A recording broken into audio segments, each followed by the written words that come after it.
Doctor Baba Saheb Ambedkar ಈ ಭೂಮಿ ಮೇಲೆ ಹುಟ್ಟದೆ ಹೋಗಿದ್ದಾರೆ. ಅವರು ಈ ಭೂಮಿ ಮೇಲೆ ಒಂದು ಪ್ರಜೆಯಾಗಿ ಹುಟ್ಟದೆ ಹೋಗಿದ್ದಾರೆ.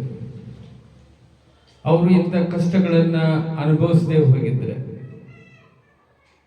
ಮೂಢನಂಬಿಕೆ, ಅಸ್ಪೃಶ್ಯತೆ, ಅನ್ಟಚಬಲ್ ಅಂದ್ರೆ ಇವನ್ನೆಲ್ಲ ನೋವುಗಳನ್ನ ತಮ್ಮ ಶಿಕ್ಷಣದ ಒಂದು ಅವಧಿಯೊಳಗೆ ಏನು ತಮ್ಮನ್ನ ಕ್ಲಾಸ್ನಿಂದ ದೂರಿಟ್ಟರು,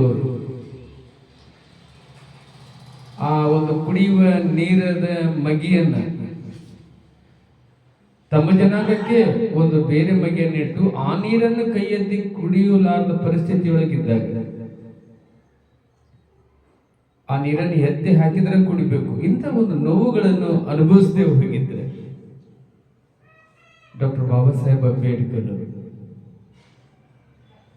ಸಂವಿಧಾನವನ್ನ ಬರೀತಿದ್ರ ಅಂತ ಒಂದು ಪ್ರಶ್ನೆ ಆಗ್ತಾ ಇದೆ. ಬಾಬಾ ಸಾಹೇಬ್ ಅಂಬೇಡ್ಕರ್ ಅವರು ಒಂದು ಸಂವಿಧಾನವನ್ನ ಬರೀತಿದ್ರ, ಒಂದು ವೇಳೆ ಅವ್ರು ಏನಾದ್ರೂ ಕೊಟ್ಟಿದ್ರೆ ಈ ಒಂದು ಸಮಾನತೆ ಅವ್ರ ಜನಾಂಗಕ್ಕೆ ಏನು ಒಂದು ದೊಡ್ಡ ಲೆಕ್ಕದೊಳಗೆ ಅವ್ರನ್ನ ಇಟ್ಟುಕೊಂಡಿದ್ರು, ಸಣ್ಣ ಲೆಕ್ಕದೊಳಗ ಒಂದು ಶೂದ್ರ ಜನಾಂಗವನ್ನ ಇಟ್ಟಿದ್ರು. ಅವರು ಸಮಾನತೆ ಬಗ್ಗೆ ಅವಾಗನೇ ವಿಚಾರ ಮಾಡಿದ್ರೆ ಈ ಸಂವಿಧಾನವನ್ನ ಬರೆಯೋ ಅವಶ್ಯಕತೆ ಇದ್ದಿಲ್ಲ. ಆಕ್ಚುಲಿ ಒಂದು ಶೂದ್ರ ಸಂವಿಧಾನದೊಳಗೆ, ಒಂದು ಶಿಕ್ಷಣ ರಹಿತ ಒಂದು ವರ್ಗದೊಳಗೆ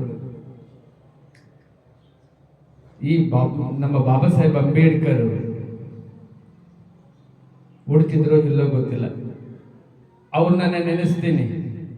ಯಾಕಂತಂದ್ರೆ ಅವ್ರು ಏನು ನಮ್ಮನ್ನು ಮುಟ್ಸ್ಕೊಳ್ಳಿಲ್ಲ ಅಂತಂದ್ರೆ ಇವಾಗ ನಮ್ಮ ಬಾಬಾ ಸಾಹೇಬ್ರ ಮ್ಯಾಗ ಎದ್ದು ನಿಂತು ಇಡೀ ವಿಶ್ವವನ್ನೇ ತಿರುಗಿ ನೋಡುವಂಗೆ ಮಾಡಿದ್ರು. ಒಂದ್ ವೇಳೆ ಸ್ವಲ್ಪ ನಮ್ಗೆ ಅವ್ರ ಅನುಕೂಲ ಕೊಟ್ಟಿದ್ರೆ ನಮ್ಮ ಬಾಬಾ ಸಾಹೇಬ್ರ ಸಂವಿಧಾನ ಬರೀತಿ ಬಿಡು, ನಮಗೂ 4 ಮಂದಿಯಾಗ ₹1 8ನೇ ಭಾಗರ ನಮ್ಮನ್ನ ಹತ್ತಿರಕ್ಕೆ ಕರ್ಕೊಂಡಾರ ಅಂತ ಹೇಳಿ ಅವರಷ್ಟು ವಿಚಾರ ಮಾಡ್ತಿದ್ದಿಲ್ಲ. ಆದ್ರೆ ಪೂರ ಜೀರೋ ಮಾಡಿಬಿಟ್ಟಿದ್ರು ಅವ್ರನ್ನ. ಈಗ ಅವ್ರಿಗೆ ನಾನು ಹೆಡ್ಸಪ್ ಹೇಳ್ತೀನಿ ನಾನು ಆ ಮನೋವಾದಿಗಳಿಗೆ, ಇನ್ಮ್ಯಾಗ ನೀವು ಬದಲಾಗ್ರಿ, ನೀವು ನಮ್ಮ ಬಗ್ಗೆ ಹೋದ್ರಿ, ನೀವು ಎಷ್ಟೆಷ್ಟು ದೂರ ಹೋಗ್ತೀರಿ, ನಮ್ಮ ಕಡೆ ಇನ್ನು ಸಂವಿಧಾನವನ್ನು ರಚಿಸುವಂತ ಏನು ಸಂವಿಧಾನಕ್ಕೆ ಒಂದು ಗೌರವ ತರುವಂತ ವ್ಯಕ್ತಿಗಳು ಕೋಟಿಗಟ್ಟಲೆ ಹಾಕಿಬಿಟ್ಟಾರೆ. ಈಗ ನೀವೆಷ್ಟು ದೂರ ಇಡಕ್ಕೆ ನಮ್ಮನ್ನು ಪ್ರಯತ್ನ ಮಾಡ್ತೀರಿ, ನಮ್ಮ ಜನಾಂಗದವರು ಅಷ್ಟು ಪುಟಿದಿಳ್ತಾ ಇದ್ದಾರೆ, ಅಷ್ಟು ಎತ್ತರಕ್ಕೆ ಹೋಗ್ತಾ ಇದ್ದಾರೆ ಈಗ ನಮ್ಮ ಜನ. ನೀವು ಅವಾಗ ನಮ್ಮನ್ನು ಸರಿಯಾಗಿ ಕರ್ಕೊಂಡ್ಬಿಟ್ಟಂತಂದ್ರೆ ಈ ಸಂವಿಧಾನ ಹಾಕ್ತಿದ್ದಿಲ್ಲ, ನೀವು ನಾವು ಸಮಾನವಾಗಿ ಹೋಗ್ತಿದ್ವಿ. ಈಗ ನೀವು ಮಾತು ಮುಟ್ಟಂಗಿಲ್ಲ ಅಂತೇಳಿ ಅಂದಪ್ಪ ಅಂತಂದ್ರೆ ಮತ್ತೆ ಇಂಥ ಬಾಬಾ ಸಾಹೇಬ್ ಅಂಬೇಡ್ಕರ್ ಅವರು ಮನೆಗೊಬ್ರು ಹುಟ್ಟುತ್ತಾರೆ. ಅವಾಗ ನಿಮ್ಗೆ ಜಾಗನೇ ಇರಂಗಿಲ್ಲ, ನಿಮಗೆ ಜಾಗ ಇರಂಗಿಲ್ಲ ಅಂತ ತಿಳ್ಕೊಡ್ರೆ ನಮ್ಮ ಮಾತನ್ನ ಈ ಸಂದರ್ಭದಲ್ಲಿ ಹೇಳ್ತಾ ನಂದೊಂದೆರಡು ಮಾತುಗಳಿಗೆ ವಿರಾಮ ತೆಗೆದುಕೊಳ್ತೀನಿ. ಜೈ ಭೀಮ್, ಜೈ ಭೀಮ್, ಜೈ ಭಾರತ್.